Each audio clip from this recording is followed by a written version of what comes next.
Hi, it's Gadget UK here again. As you can see, this time we're looking at a Nintendo NES, a Nintendo Entertainment System. Now, there's two of these actually. I've got a spares board that was sent with this as well. So you can see it's had the RAM removed, it's had the PPU removed there. It looks like someone's used a hot air gun or something to remove that. Can you see that bulge in the middle of the board there? But I mean, yeah, nevertheless, that technique will work. You know, you just damage the PCB, but it could have damaged the chip removing that as well, so that PPU could have been damaged as a result of that work there. So the issue with this, it was given some graphical problems, and then I think he swapped the PPU over. It didn't make a difference. It looks like the RAM's been swapped over. Now straight away you can see we've got some not great connections there on the RAM, so I'm going to start by removing the RAM, inspecting, cleaning up. That 74 LS373 has been off. Can you see that? It's on at a slight angle there, so I'm going to do the same with that. Take it off, clean it up, and what I might do with these is put sockets on just for now, and I can remove the sockets once we know it's working, because I'm not sure whether these, we're not going to know whether these RAMs are right at this stage. And it'll be the similar thing with the PPU. I may remove the PPU, stick a couple of strips of pin header there, just until I've tested and worked out what's what. So we've got the other PPU in here, a couple of spare RAM chips. I've got some RAM chips myself. We may have an issue if both these PPUs are faulty, because I don't have a spare PPU actually. So that could be a problem. It might be split into two parts, this, if we find we've got a problem with the PPU. Yeah, I may need to source some spares. You can see it's had the CIC mod done there, 4th pin, just cut and lifted, that's fine. I mean, I tend to ground them as well, but it's fine like that. It's had a new cart slot, this, it's got a replacement slot there, so that looks pretty good. So I think the first thing I'll do, like I say, is remove these RAMs. I might start with that 373 there actually. But one thing I will point out, observation, I don't know how well you're going to be able to see this. Let me try and zoom you a little bit. It may blur. Can you see here?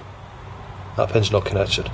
So that might be why it didn't work actually after the PPU swapped. I'm guessing the end must have broken off, and when this one's been soldered back on here, he's not noticed that the pin was missing there.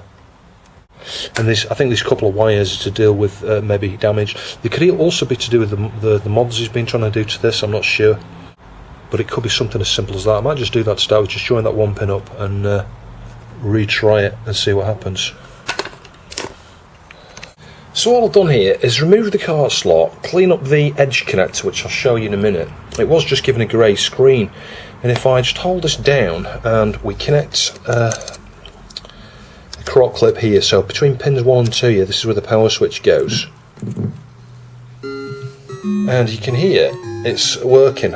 As you can see, we've got graphic issues there, so it's not right, but at least we know the CPU's booting, the work RAM's okay, so we're in the realms of PPU and character RAM, graphics RAM.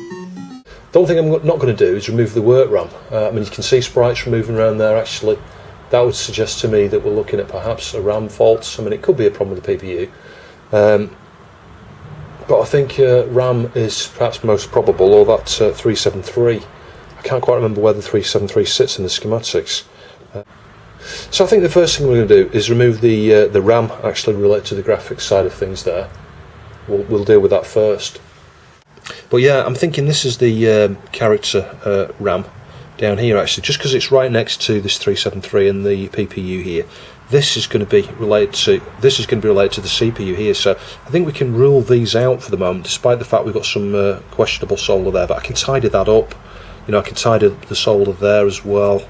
I think we're gonna look. I think we're looking here initially, but we could have a PPU problem. I think what I will do is, once I've cleaned up these here and socketed this and just tested with another RAM actually, just to rule that out, we'll perhaps have a look at the PPU.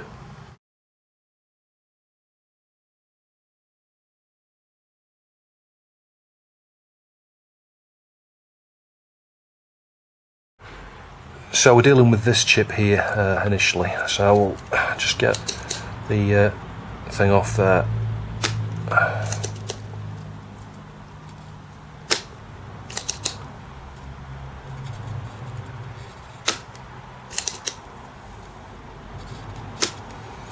hoping there's not too many damaged pads or traces and things underneath. I'm guessing there's none because there's no fixed wires on this side.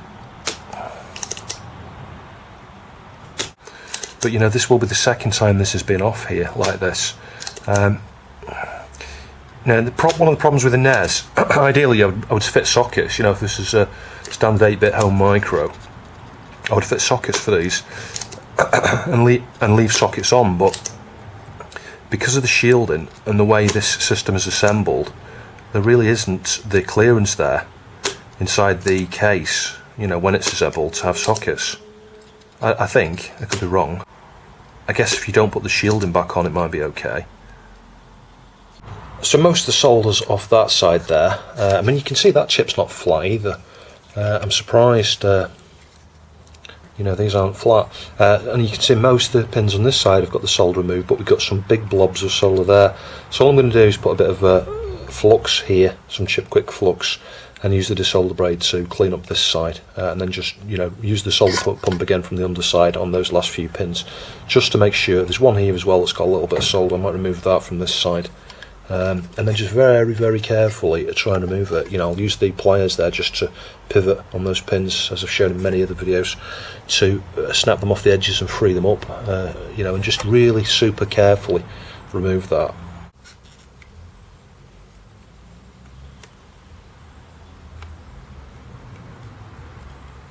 Yeah, so hopefully you can see that's pretty much done the job there. So there we go, RAM removed. I mean, you can see the pins are in real state there, those need cleaning up.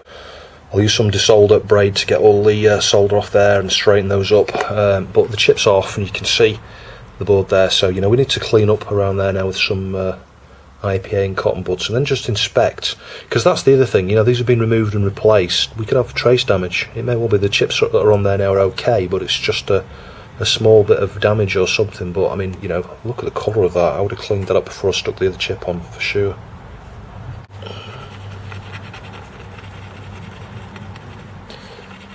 Yeah, just need to do this gently. I don't want to snag any of these pads and rip them off or damage any traces. The flux where we just removed the solder from the top side. Not bad for a preliminary pass. So I'll show you some of the clean-up work here now, and some of the spare chips here. You know, they're bent legs which I've strained out a little bit, and to get a little bit of flux onto the end of my solder braid there. You can see I'm using the pliers here just to hold that. You know, it's a nice easy way of like having a little vise there, if you like. And we're just going to drag this across the tops of these to get rid of all of that excess solder. It does take some time, but this is absolutely essential if you want a nice clean job, and if you want these to go in the socket, they do need to be straight and have all the solder removed. So then what we need to do is straighten these all up. So I'll straighten them this way first, making sure you use this right way around, because obviously that'll trim the legs off if you have it the wrong way around. You've got to have you need to have this way around, otherwise I'll risk trimming them. But straighten them that way. And then once they're as straight as possible, just inspecting that orientation. You can see they're all sort of slightly bent a little bit, and then just pick the odd one like that there, that's out a little bit, grip it, and just twist it a little bit, you know, in the right direction to straighten it. Most of these are fairly straight, but yeah, just the odd one. That side's not too bad now. And then just, you know, give this another go here on the tips like this. Look down the profile of it to make sure they're all as straight as possible. You don't see any lumps of solder on either side. I've just spotted another one that's not quite straight there. That needs a little bit of a tweak that way, and maybe that one as well, just a little bit. Yeah, that's not too bad on that side. So this side next. So the next thing I'll do is get some IPA on here and just clean up the sides and the top there where the solder's been on it. It'll just make it look a lot tidier. So what I've done is I've unblocked the holes in the middle there, so you can see it fits this profile of chip. I might just have a go with this and just solder it straight on. Actually, I mean, this, you know, it's asking for trouble, I guess. Problem is, if I stick a socket on, I'm going to be taking the socket back off again.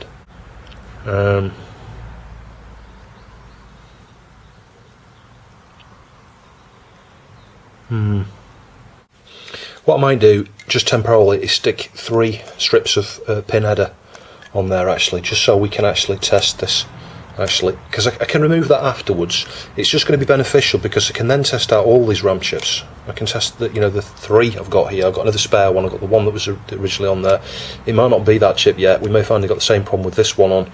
So I do think I'm going to end up removing the sockets no matter what, but we'll stick them on.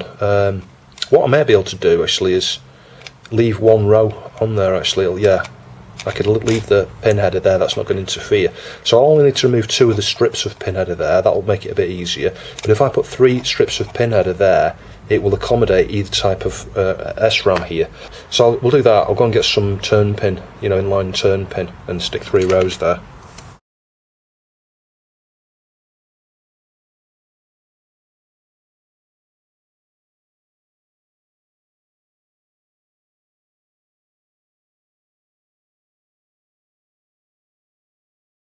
So as you can see, it's pretty much the same. And I tried the 2 different slimline dip chips there. Now I fail to believe they're both faulty.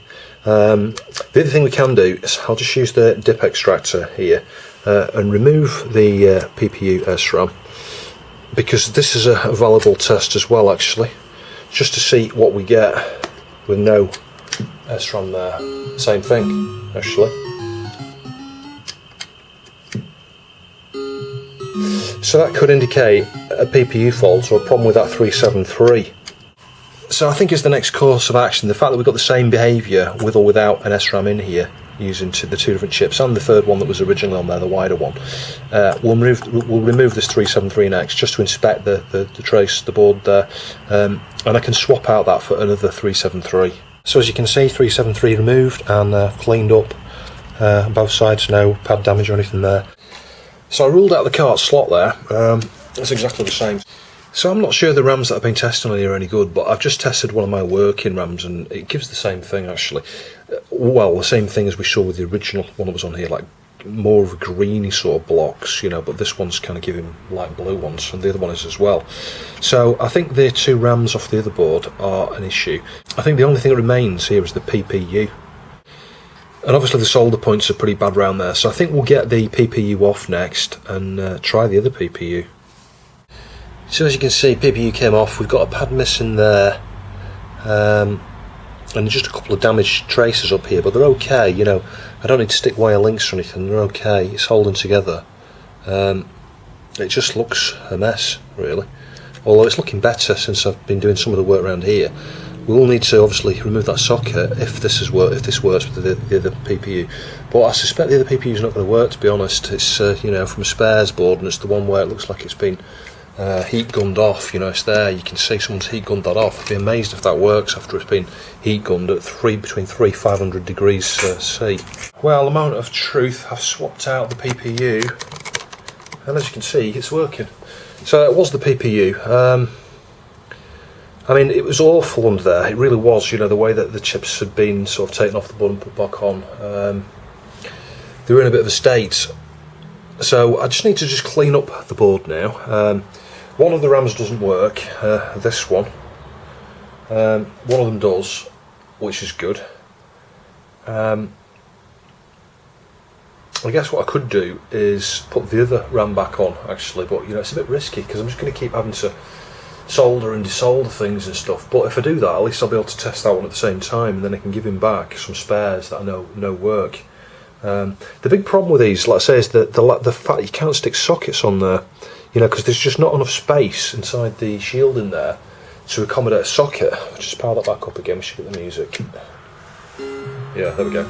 So I'd recommend, if you're going to work on NES systems and Famicoms, set yourself aside one spares board, or test board rather, and socket it all up. Just keep that in an exposed state for testing, really.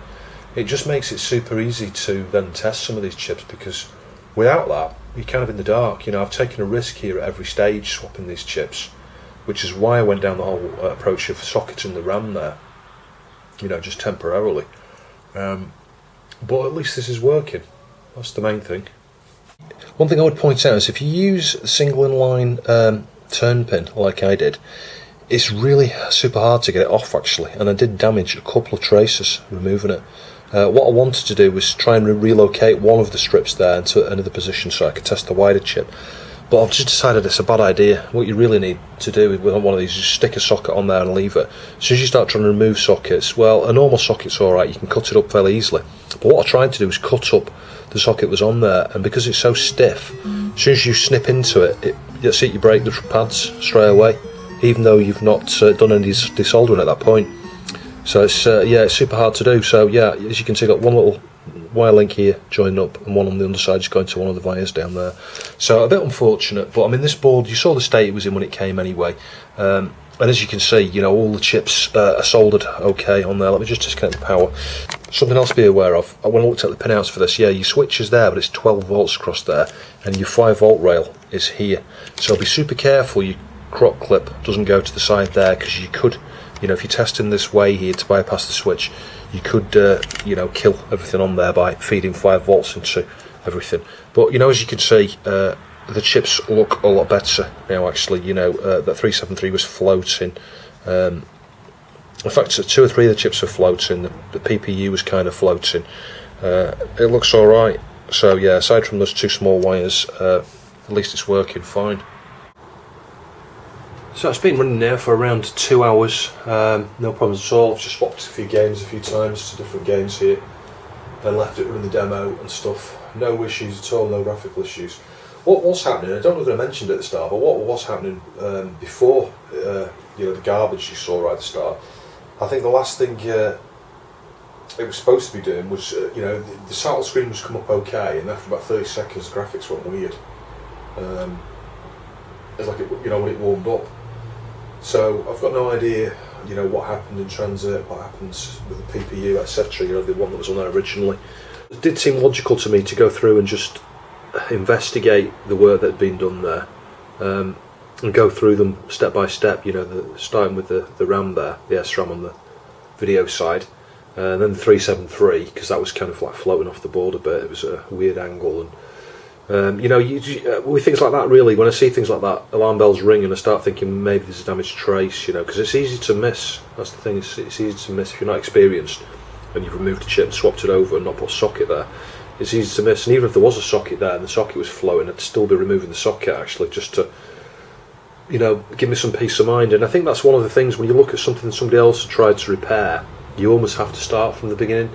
Really, you have to start removing those things that have been socketed up or not, well, either socketed or swapped out, because you don't really know. And I think the other thing is, coming back to what I said about having a test board with sockets, unless you've got a test board with sockets, you don't know what you're testing, you know, you don't know what you're using. So the chips from that spares board, for all we knew, all of them could be faulty. So you can start swapping things, and, you know, you can continue swapping things for hours on end, wondering what on earth's going on, you're not making any progress, and what you don't realise is a lot of the chips are faulty on the spares board that you're using. So yeah, there is absolute value in having a socketed board with a good set of known working chips, so that you can actually just swap out that way. So sorry there wasn't much content in this particular video. It was kind of like vlog-ish, you know, that's what I'm going to go with the title on this. So as you can see, you know, I've reassembled the thing here, put the piece of shield on the bottom and stuff. The 2 screws here actually go into the case, so there's nothing to hold those in. So I just stuck a bit of Captain tape there just to hold those in place in transit.